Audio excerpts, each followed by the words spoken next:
आग से तबाह गुल प्लाजा में हर तरफ तबाही और बर्बादी। सानिया गुल प्लाजा में लगने वाली आग ने हंसते बसते घर उजाड़ दिए। आग 28 घरों के चिराग गुल कर गई। प्लाजे से कई इंसानी अज़ा भी मिले। 11 लाशों की शिनाख्त, 50 लापता अफराद के अहल खाना के नमूने जमा।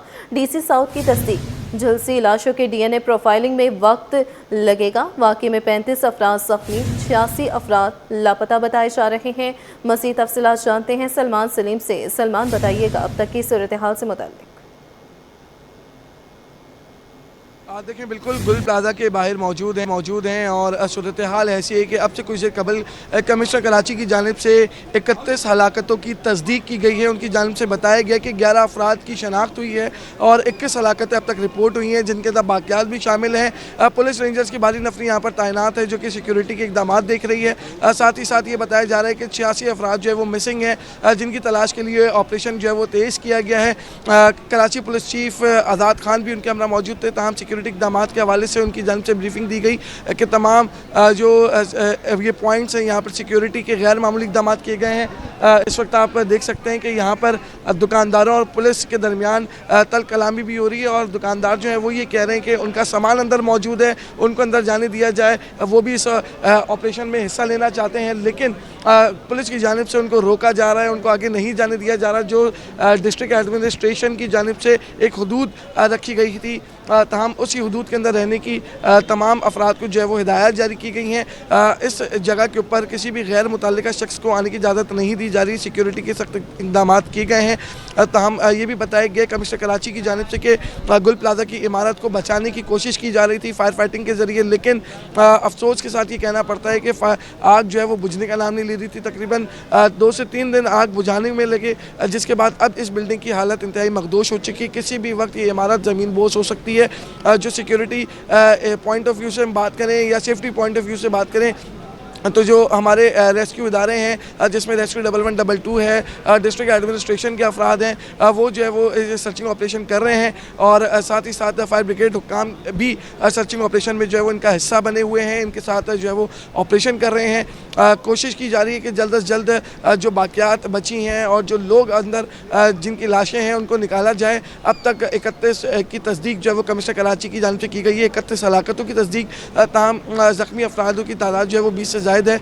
जो कि सिविल अस्पताल ट्रामा सेंटर में ज़ेर इलाज हैं। इसी के साथ साथ 11 अफराद की जो है वो शनाख्त हो चुकी है। 86 अफराद जो है वो मिसिंग है, जिनके लिए कोशिश की जा रही है कि उनको ढूंढा जाए। ठीक है सलमान सलीम, आप हमारे साथ ही रहिएगा। इसी पर बात करने के लिए नुमाइंदा मेराज अख्तर ने भी हमें ज्वाइन किया है। मेराज, बताइएगा, अभी आप जाए हादसा पर ही मौजूद हैं, बताइएगा अब तक की क्या सूरत हाल है?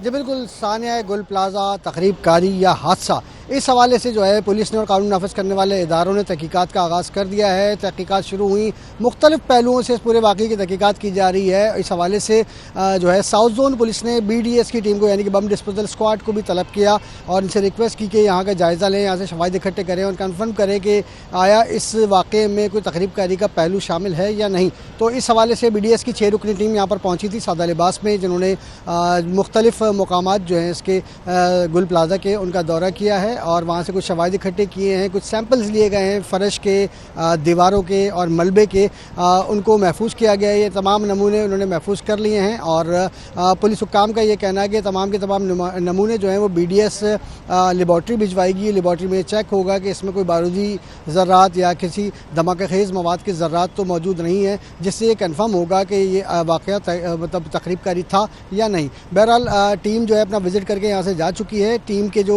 इंचार्ज थे उनसे भी हमारी बात हुई, उनका ये कहना था कि अभी कुछ भी कहना कबल वक्त होगा।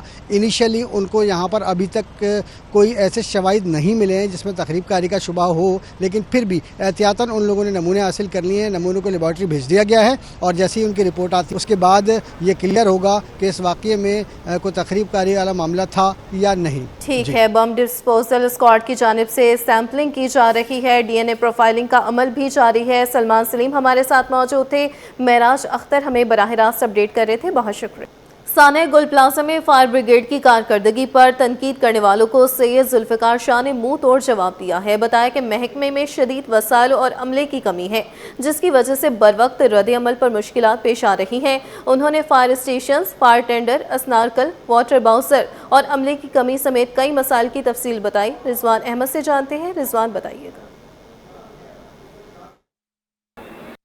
जो बिल्कुल एक रिवायत बन गई है कि शहर में कहीं भी आतिशज़दगी का वाक़या हो, पहले तनकीद का निशाना जो है KMC का महकमा फायर ब्रिगेड बनता है। सानिया गुल प्लाजा हो, RJ शॉपिंग मॉल में आतिशज़दगी का मामला हो, या न्यू कराची इंडस्ट्रियल एरिया की गबूल फैक्ट्री में आतिशज़दगी का मामला हो, हर जगह तनकीद जो है महकमा फायर ब्रिगेड पे हुई कि वो ताख़ीर से पहुंचती है, उनके पास इक्विपमेंट नहीं होते हैं। दीगर तनकीद भी शामिल हैं। All Pakistan fire and rescue के जनरल सेक्रेटरी जुल्फ़िकार शाह हमारे साथ मौजूद हैं, इनसे जान लेते हैं। शाह साहब बताइएगा, क्या कारकर्दगी सिफर होती जा रही है महकमा फायर ब्रिगेड की?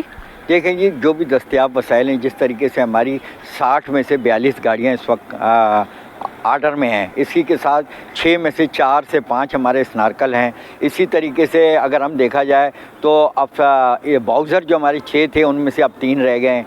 और अब अगर हम इन्हीं मामलात पे जाएं, कुएँ हमारे पास अब नहीं हैं, जो कवानीन होते हैं उसके मुताबिक पानी का कोई प्रॉपर बंदोबस्त नहीं है। हम जो है वो वाटर बोर्ड के और ये लाइन के पानी इस्तेमाल करने पर मौजूद हैं, वो वहाँ से हम वो करते हैं। हमारा वो देखें ओवरहेड टैंक है, अगर कोई आग लग जाती है तो 4 से 5 गाड़ियाँ भरने के बाद यहाँ पानी नहीं होगा। तो बैनुल अक़वामी कानून भी ये है कि हर जगह हर अहम शाहरा के उधर जो है वो एक ड्रिल होती है ताकि वो कुआं जो है वो उस वक्त इस्तेमाल करके वहीं से पानी लेके उसको इस्तेमाल किया जाए। उसकी भी कमी है। इसके साथ साथ अगर बात की जाए तो अमले की, हमारे यहाँ पर जो है ये 29 फायर स्टेशन हैं, जिनमें से 21 फ़ाल हैं। और 21 फ़ाल के बाद अगर आप देखे जाए तो हमारे स्टेशन ऑफिसर की तादाद 22 है। उनमें से जो है वो हमारे जो है 14 फायर स्टेशन ऑफिसर मौजूद हैं। अच्छा, ये अमले की जो आपने बात की वो तो सिंध काबीना ने कह दिया है कि फौरी तौर पर भर्ती की जाए। ये बताइए, ये जो आप फायर स्टेशन बता रहे हैं कि 29 में से सिर्फ 21 फ़ाल हैं, तो ये गैर फ़ाल जो दीगर 8 हैं वो उसकी वजह क्या है?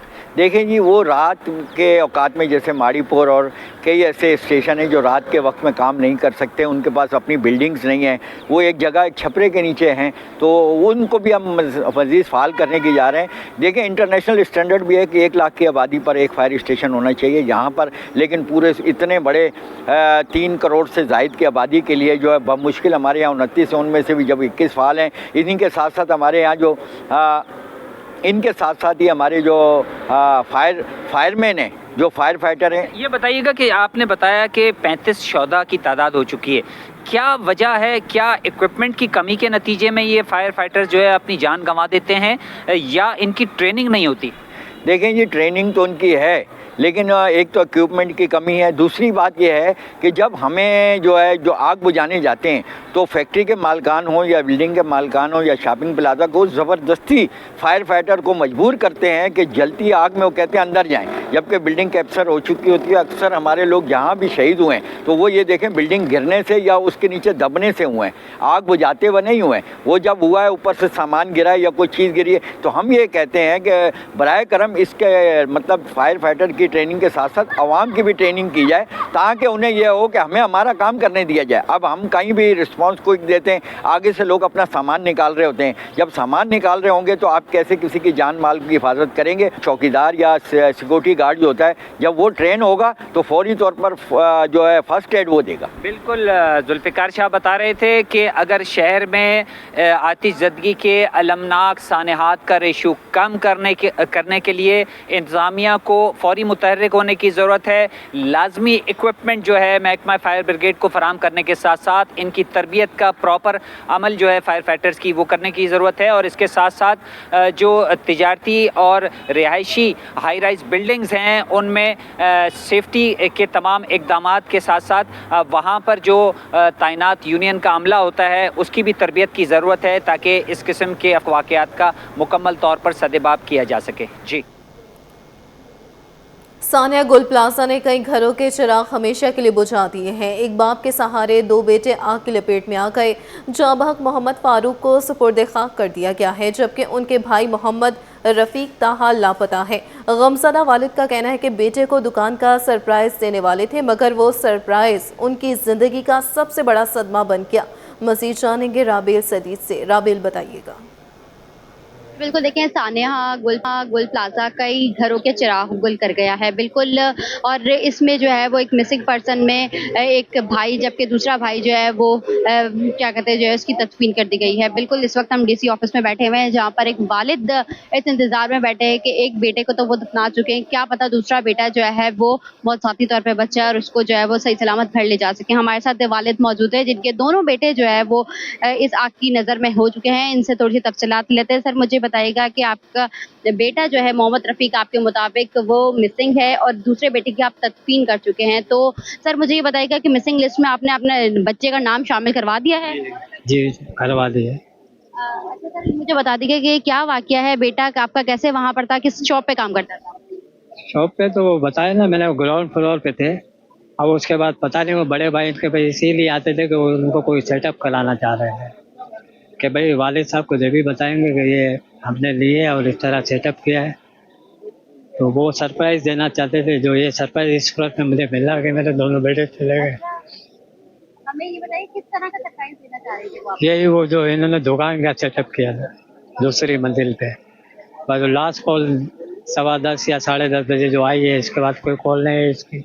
सिर्फ इतना ही बच्चे ने कहा, वो भी मुझे नहीं कहा, वो मुझे तो कोई बात ही नहीं कर रहे थे कि वो ज़्यादातर वो अपने मेरे भतीजे से बात कर, उनके कज़न से बात करता था, उन्हीं को बताता था कि भाई मेरे लिए कुछ करो। बस ये इसके आखिरी अल्फाज है। इसके बाद ये दोनों भाई, एक की बॉडी दूसरे दिन मिली, जो बकौल इनके कहने के कि वो जाली से चिपकी हुई मिली है, जो इनका सारा जिस्म जो नीचे से ऊपर तक ख़त्म हो गया था।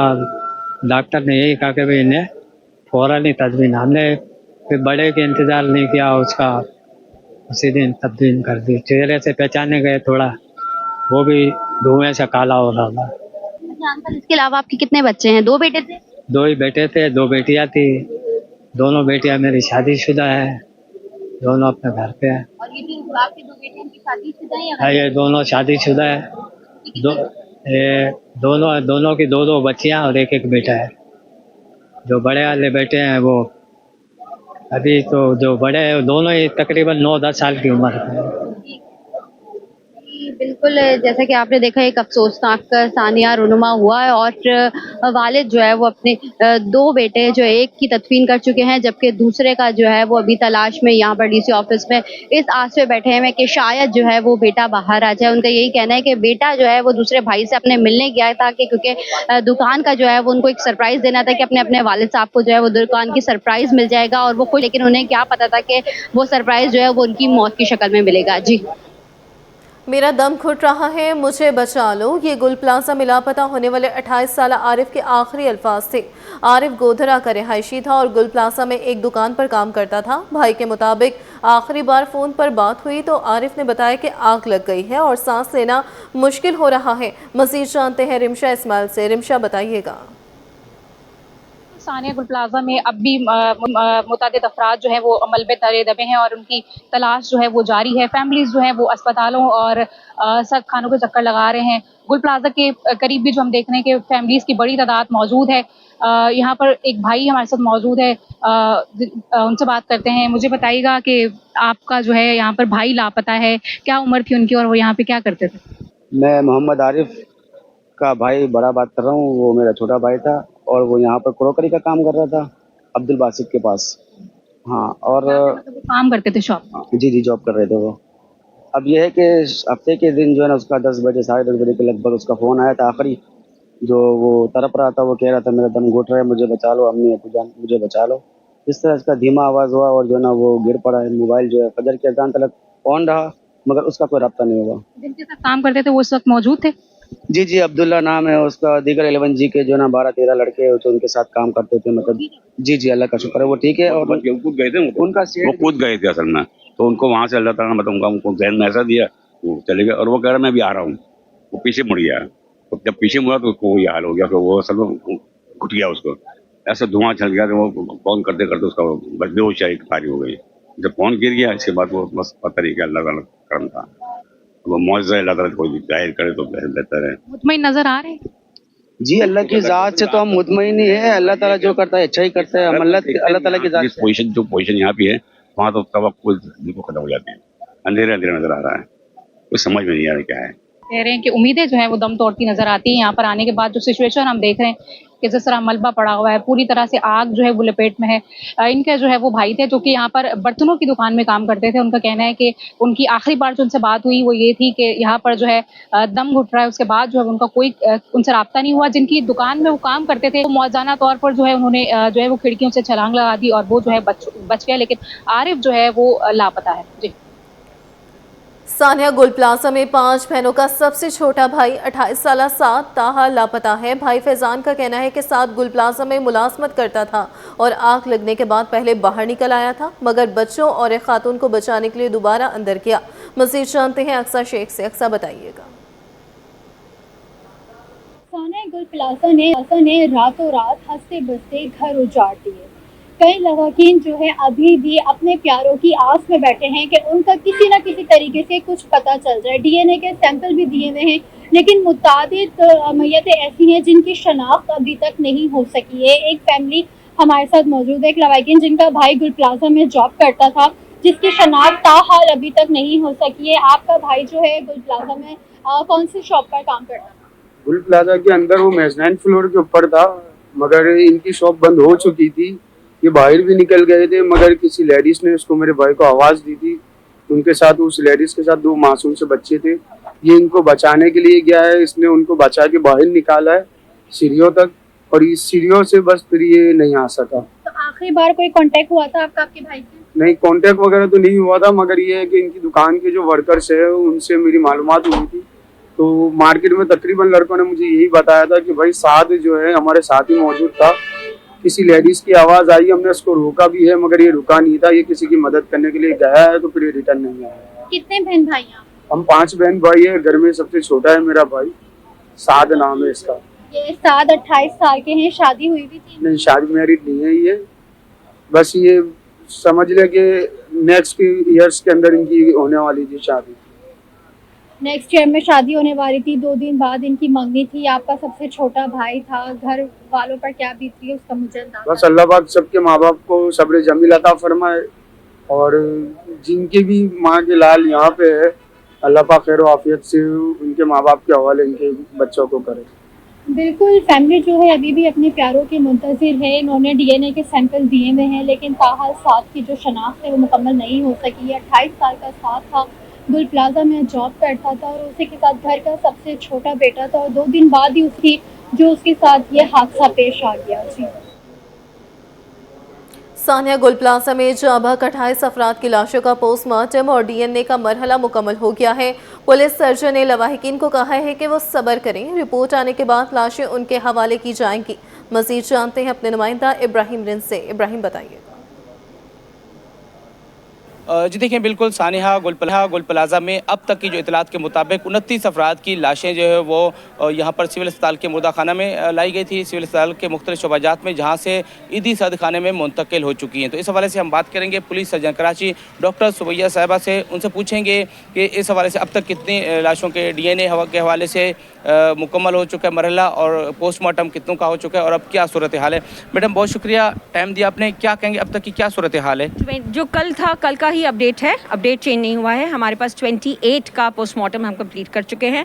उसमें से 6 जो थी वो आइडेंटिफाई हुई थी ऑन फेशियल फीचर्स। एक साहब आइडेंटिफाई हुए थे on with the CNIC Tanveer साहब। उसके अलावा बाकी सब के हमने डीएनए लिए हैं। कल रात को हमने 3 डीएनए अनाउंस भी किए हैं। सिंध फोरेंसिक डीएनए लैब ने रिपोर्ट की है, जारी की है, जिसके बाद 3 लोग आइडेंटिफाई हो गए हैं। So that is the status update right now. अच्छा, तकरीबन इसमें बच्चे कितने हैं, ख्वातीन कितने हैं, मर्द कितने हैं, ये थोड़ा हो चुका है? नहीं है, ये रिमेन्स हैं। These are remains, these are not bodies, these are remains. Remains में हमें बहुत मुश्किल होता है कि हम ये बता सकें कि ये खातून हैं या ये मर्द हैं। ये डीएनए के बाद पता चलता है। अच्छा, आपके साथ कितने MLOs हैं जो फीमेल को, या पूरी टीम काम कर रही है। मेरे साथ पूरी टीम मेरी काम कर रही है। हम रोटेशन में काम कर रहे हैं, हमारे प्रोटोकॉल्स हैं, हमारे साथ मेरी पूरी टीम मौजूद है। अच्छा, एक चीज़ और बता दें कि ये सुना कि शॉर्टेज ऑफ कोई आलात की या स्टाफ की शॉर्टेज की वजह से मुश्किल आते हैं। ऐसा कुछ भी नहीं है, अल्हम्दुलिल्लाह कोई शॉर्टेज नहीं है स्टाफ की। We are here since Sunday, और संडे के बाद से अब तक हम काम ही कर रहे हैं। सामान के हवाले से कुछ सामान में कोई शॉर्टेज नहीं है अल्हम्दुलिल्लाह। Health department government of Sindh, civil hospital Karachi के MS, doctor Sabir Memon trauma centre के, I have everything that I need. अच्छा, एक चीज़ बता दें, कितने दिन लग जाएंगे इसको मुरहला डीएनए का? ये साइंटिफिक प्रोसेस है। and it takes time. So I have already appealed to the public to maintain a certain सब्र थोड़ा सा रखना पड़ेगा क्योंकि ये साइंटिफिक प्रोसेस है। या उनके चाहने वाले हैं जो मिसिंग है या जिनकी लाशें यहाँ मौजूद हैं या सर्द खाने में मौजूद हैं, वो थोड़ा सा सब्र करें और तहम्मुल से, और जो कानूनी तकाज़े हैं वो पुलिस सर्जन को और एमएलए को पूरे करने दें ताकि जल्द से जल्द जो है लाशें हैं उनके लाहिकीन के हवाले की जा सकें। जी। सानिया गुल प्लाजा में 31 अमवात हो चुकी हैं। कमिश्नर कराची की तस्दीक, कहा ये पेचीदा इंक्वायरी है, इसके कई पहलू हैं, हर पहलू पर तहकीकात की जाएंगी, किसी एक को जिम्मेदार करार नहीं दिया जा सकता। हुकूमत के सामने जो प्लान रखेंगे वो ऐसा होगा जिसके दुरुस्त नताइज मिल सके। हमारी कोशिश है इंक्वायरी को जल्द पाया तकमील तक पहुँचाएँ, अवाम तक हक़ाइक़ पहुँचाएँगे। कोशिश होगी गैर जानिबदाराना और शफाफ इंक्वायरी हो, हक़ाइक़ सबके सामने आएंगे। मज़ीद उन्होंने क्या कहा, आपको सुनवाते हैं। प्रोसीडिंग्स तो अभी स्टार्ट हुई हैं और आज उसका ये पहला साइट विज़िट था। ऑल्दो मैं और एडिशनल आईजी साहब कई दफ़ा इधर आ भी चुके हैं और इसको देख भी चुके हैं, लेकिन एक्सटिंग्विश्ड हालत में आज हमने पहली दफ़ा इसका विज़िट किया है।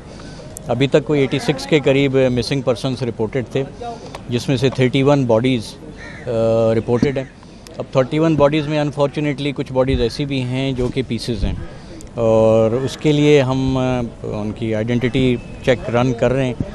डीएनए चेक होगा और उसके बाद उनकी आइडेंटिटी कंफर्म करके वर्सा के हवाले की जाएंगी वो बॉडीज़। इस बिल्डिंग की हालत तो आपके सबके सामने है, वाकई काफ़ी मखदूश है और हम तो ये एक्सपेक्ट कर रहे थे कि ये सलामत रह जाए ड्यूरिंग फायर ऑपरेशन। अल्लाह का शुक्र है कि उसमें हमारे किसी फायर वर्कर की कोई कैजुअल्टी नहीं हुई, एक की हुई, एक हमारा फायर वर्कर शहीद भी हुआ। रिम्पा प्लाजा की जहाँ तक बात है उसमें एक इनिशियल विज़िट हुआ है, लेकिन मेरे ख़्याल में उसमें भी डिटेल्ड एग्जामिनेशन की ज़रूरत है।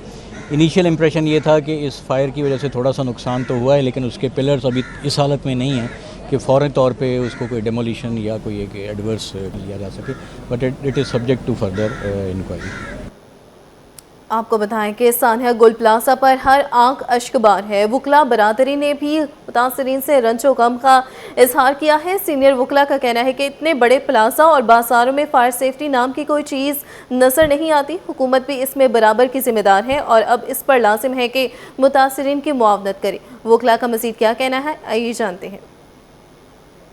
मैं तो ये समझता हूँ कि ये सरासर नाअहली है इंतज़ामिया की, और दूसरी सबसे बड़ी बात है कि लोगों में इस वक्त शऊर है ही नहीं। वो लोग, आपने देखा कि सानिया गुल प्लाजा में जिस शख्स के ज़िम्मे सारी मेंटेनेंस की ज़िम्मेदारी थी, बिल्डिंग की जो मेंटेनेंस कलेक्ट करता था, वही विक्टिम बन के रो रहा धो रहा है और लोगों को कह रहा है कि जी जुल्म और ज़्यादती होगी। ये जो कल परसों जो हुआ है दिल दहलाने वाला वाक़या, तो हम कह रहे हैं कि हुकूमत को शर्म से मर जाना चाहिए। भाई इतनी बहस के एक लाशें अभी तक लोगों की पड़ी हुई हैं, तो मतलब ये तक नहीं हो सका है। उनको ऐसे इक्विपमेंट होने चाहिए, ऐसा सिस्टम होना चाहिए कम से कम। ठीक है, आग लग जाती है, वो तो चलो गफलत की वजह से, अमल ना करना वो इनकी नाकामी और नाअहली की वजह से। अब अपने फायर ब्रिगेड के पास आपके पास मैकेनिज्म है कि 8वें फ्लोर पे आग बुझा सकें, उनके पास वो स्केलेटर्स, वो गाड़ियाँ, वो मैकेनिज्म ही नहीं है। मतलब आपने अल्लाह रहम करे, आपने 30 मंजिला हाई राइज कराची में बनी हुई है, 20 मंजिला बनी हुई है, उसके 20वें फ्लोर पे आग लगे तो सिर्फ और सिर्फ आप नीचे खड़े होकर तमाशा देख सकें, उसके अलावा आपके पास कोई मैकेनिज्म नहीं है। सानिया गुल प्लाजा की तबाहकारियाँ अपनी जगह, लेकिन इंतजामिया की जानिब से अहमियत जिना रोड और जुबली मार्केट के अतराफ मुतादिद कारोबारी मराकज़ बदस्तूर चौथे रोज़ भी बंद कराए गए हैं, जिस पर ताजिरों ने तहफ़्फ़ुज़ात का इजहार किया। ताजिरों ने कारोबार खोलने का मुतालबा कर दिया। रिजवान अहमद की ये रिपोर्ट। होलनाक आतिशज़दगी, एम ए जिना रोड और जुबली मार्केट के अतराफ कारोबारी मराकज़ ताहाल बंद। ताजिरों ने दुकानें बंद करने पर तहफ़्फ़ुज़ात का इजहार कर दिया। ताजिर बोले कि सानिया जितना भी अलमनाक हो, मुतासिरा इमारत के सिवा बाकी मार्केटों को बंद रखना माशी कत्ल के मुतरादिफ है। कारोबार की बंदिश से दुकानदारों के साथ यौमिया उजरत पर काम करने वाले मजदूर भी बुरी तरह मुतासिर हो रहे हैं। हम चाहते हैं कि आज चौथा दिन है, पूरा जो है प्लाजा बंद है। तकरीबन 6 से ज़ायद जो है वो प्लाजा यहाँ पे मौजूद है, जिनमें छोटी बड़ी सारे तिजारती मराकिज़ हैं, वो मुकम्मल तौर पे बंद हैं। हमें चाहिए कि इंतज़ामिया को कि इसको थोड़ा सा जो है कॉर्डन ऑफ करे, इलाका छोटा करे और बाकी ताजिरों को, बाकी दुकानदारों को काम करने दिया जाए। दुकानदारों का कहना था कि मजदूरों के घरों का चूल्हा बुझ चुका है। एक दिन कारोबार की बंदिश से 3 माह पीछे चले जाते हैं। ममनुआ इलाके का हजम कम किया जाए, मुतासिरा जगह अपनी जगह, लेकिन बाकी तिजारती मराकिज़ फौरी खोले जाएं। अब गवर्नमेंट को चाहिए कि जगह थोड़े मुख्तसर जगह बनाए और अपनी जो कानूनी कार्रवाई है वो जारी रखे, जो इमदादी काम है वो भी जारी रखे, लेकिन उनके साथ उन तरफ भी ध्यान दे जिनको रोज़ की दिहाड़ी है, उनके घर के चूल्हे चलते उस पर, वो बेचारे मुतासिर हुए, 5वां दिन है, वो भी भूख का शिकार हो गए। उनको देखें जो गुल प्लाजा में होना था वो तो हो गया है।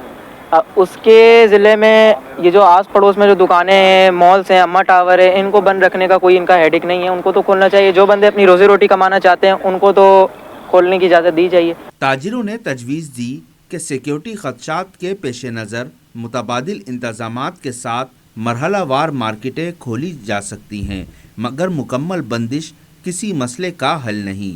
कैमरामैन आगा रफीक के साथ रिजवान अहमद, सिटी 21। खबर आपको दें कि गवर्नर सिंध से जावेद बुलवानी और सदर गुल प्लाजा तनवीर पास्ता के वक्त के हमरा मुलाकात। तनवीर पास्ता ने सानिया गुल प्लाजा में बरवक्त रेस्क्यू ऑपरेशन और मौसर इकदाम पर गवर्नर सिंध की काविशों को सराहा है।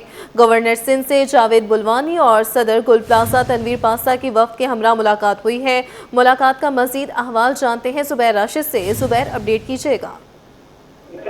बिल्कुल जी, देखें गवर्नर सिंध मोहम्मद कामरान खान की सूरत से दूसरी बार कराची चैम्बर के जावेद बुलवानी और गुल प्लाजा के सदर तनवीर पास्ता ने वक्त के हमरा मुलाकात की। तनवीर पास्ता ने सानिया गुल प्लाजा में बरकत रेस्क्यू ऑपरेशन और मौसर इक़दाम पर गवर्नर सिंध कामरान की सूरत की काविशों को सराहा। तनवीर पास्ता ने गुल प्लाजा के मुतासरीन की बहाली के लिए हर फोरम पर आवाज़ बुलंद करने पर गवर्नर सिंध का शुक्रिया अदा किया।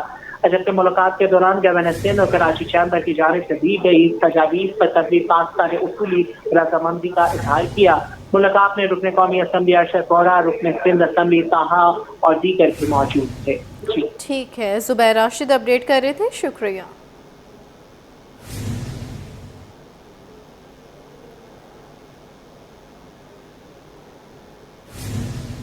सिंध असम्बली के तमाम दफातर 5 रोज़ बंद रहेंगे। सिंध असम्बली के दफातर 3 फरवरी से 7 फरवरी तक बंद रहेंगे। सिंध असम्बली में 3 फरवरी से साउथ एशियन रीजनल कॉन्फ्रेंस होगी। सिंध असम्बली सेक्रेटेरिएट ने हुक्मनामा जारी कर दिया है। आपको अपडेट कर रहे हैं, सिंध असम्बली के तमाम दफातर 5 रोज़ के लिए बंद रहेंगे। सिंध असम्बली के दफातर 3 फरवरी से 7 फरवरी तक बंद रहेंगे। मज़ीद तफसीलात जानते हैं आजिज़ जमाली से। आजिज़, बताइएगा। जी देखिए, सिंध असम्बली सेक्रेटेरिएट ने एक सर्कुलर जारी किया है। उसके मुताबिक सिंध असम्बली की इमारत के अहाते में मौजूद तमाम जो दफातर हैं वो 3 फरवरी से 7 फरवरी तक बंद रहेंगे। इनमें वज़रा के दफातर भी हैं, सेक्रेटरीज के दफातर भी हैं और भी दफातर हैं। पूरा एक सेक्रेटेरिएट है, ये तमाम बंद रहेगा क्योंकि सिंध असम्बली में एक साउथ एशियन रीजनल कॉन्फ्रेंस हो रही है और इस कॉन्फ्रेंस में दीगर ममालिक से भी मंदूब जो हैं या मेहमान जो हैं, स्पीकर जो हैं मुख्तलिफ ममालिक के, वो शरीक हो रहे हैं। इस सर्कुलर के मुताबिक असम्बली का तमाम जो स्टाफ है वो इस कॉन्फ्रेंस में मसरूफ होगा और स्टाफ की जिम्मेदारियां लगा दी गई हैं इस कॉन्फ्रेंस के हवाले से।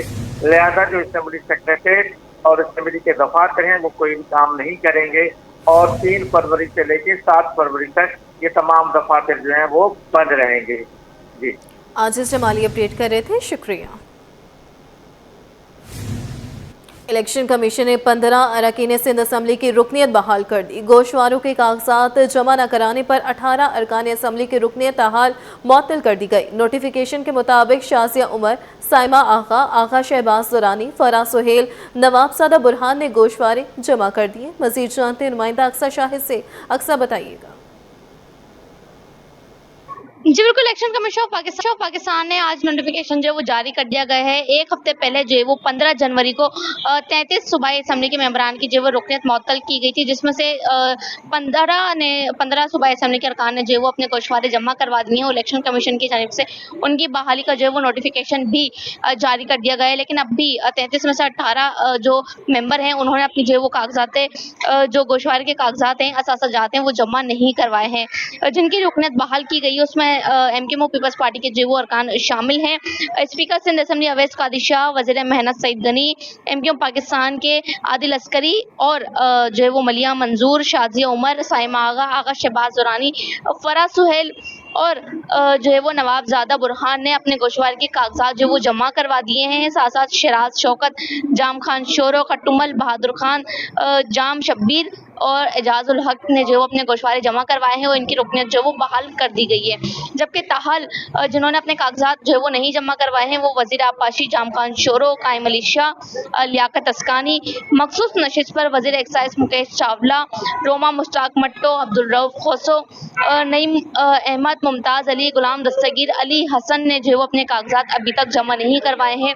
18 लोगों में पारस देरो, मोहम्मद तैमूर तालपुर, जुबैर अहमद जुनेजो भी जो वो शामिल हैं। अब तक 18 की जो वो रुकनियत जो वो मुअत्तल की गई है, जबकि जो वो 15 मेंबरान है जो अपने कागजात जो वो जमा करवा दिए। इलेक्शन कमीशन की जानिब से बताया जा रहा है कि अगर ये अपने जो वो कागजात गोशवारे के नहीं जमा करवाएंगे तो इनको जो वो नोटिस जो है वो इलेक्शन कमीशन की जानिब से जारी किए जाते हैं। उसके बाद भी अगर कोई एक्शन नहीं आता तो जो इलेक्शन कमीशन की जानिब से जो है उनको नाअहल जो वो किया जाता है। लेकिन अभी इलेक्शन कमीशन की जानिब से उनको वार्निंग दे दी गई है कि जिन्होंने अपनी रुकनियत के अपने कागज जमा करवाए हैं वो अपने असाजात जल्द से जल्द जो वो जमा करवा लें। जी।